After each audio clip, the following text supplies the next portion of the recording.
आम्ही जे सातत्याने मी ज्यावेळेला मंत्री झालो त्यावेळेला जे काही अजेंड्यावरचे काही प्रोग्राम होते त्यातला एक महत्त्वाचा प्रोग्राम होता आणि तो म्हणजे आत्ताची जी काही महात्मा फुले आरोग्य योजना आहे त्याची पॅकेजेस वाढवणं.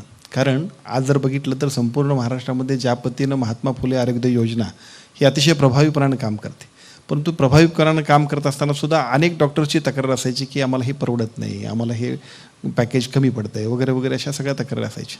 आमचा पहिला आग्रह असा असायचा की लोकांना योग्य पद्धतीच्या आणि कोणतेही एक रुपयाही न देता सरकारच्या वतीनं हे सगळ्या सेवा मोफत दिल्या पाहिजेत.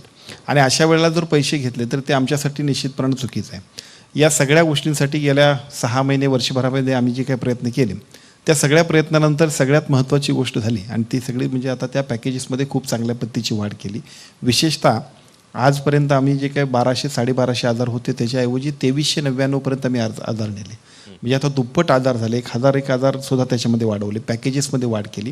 आणि महाराष्ट्रातल्या सर्व आज तरी साधारणतः 4 ते 4.5-5 हजार हॉस्पिटल्स आमच्याकडे इम्पॅनल आहेत. या सगळ्यांच्या माध्यमातून मोफत उपचार आपण सगळीकडे देतो आहे. खूप महत्त्वाकांक्षी अशा पद्धतीची योजना झाली.